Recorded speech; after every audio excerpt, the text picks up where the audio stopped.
ఇక ఆర్టీసీ ప్రైవేటీకరణకు వ్యతిరేకంగా ఉద్యమాన్ని ఉధృతం చేయాలని జేఏసీ నిర్ణయించింది. రెండో దశ ఉద్యమ కార్యాచరణను ప్రకటించింది. ఎలక్ట్రిక్ బస్సులకు జేఏసీ వ్యతిరేకం కాదని, ప్రైవేట్ వ్యక్తుల ద్వారా బస్సులు నడపాలనే నిర్ణయం సరైంది కాదన్నారు. స్త్రీ శక్తి పథకంతో ఉద్యోగులపై ఒత్తిడి పెరిగిందన్నారు. తీవ్రమైన ఆందోళనతో ఉన్న సమయంలో వాళ్ళ ఆర్టీసీని ప్రైవేటీకరణ చేయడంతో పాటు డిపోలు ఖాళీ చేయించి ఉద్యోగులు బదిలీ చేయడం పట్ల తీవ్రమైన ఆందోళనకి ఉద్యోగులు గురవుతున్నారు. కాబట్టి తక్షణమే ప్రభుత్వ ఆలోచన విరమించుకొని ఏదైతే ఇవాళ ఆర్థిక పరిస్థితి బాగలేని కారణంగా ఇవాళ ప్రైవేట్ ఆపరేటర్ ద్వారా విద్యుత్ బస్సులు ప్రవేశపెడతాం అంటున్నారు. మేము ప్రభుత్వానికి విజ్ఞప్తి చేసేది ఒకటే, ఇవాళ స్త్రీశక్తి ప్రవేశపెట్టారు. స్త్రీశక్తి ద్వారా ఎంత టికెట్లు అమ్ముదు అంటే 0 టికెట్లు ఎంత అమ్మితే అంత రీఎంబర్స్మెంట్ ఆర్టీసీ చేస్తామంటున్నారు.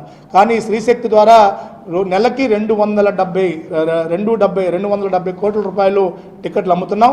అలాగే ప్రైవేట్ వ్యక్తుల ద్వారా బస్సులు నడపాలనే నిర్ణయం సరైంది కాదన్నారు. స్త్రీశక్తి పథకంతో ఉద్యోగులపై ఒత్తిడి పెరిగిందన్నారు.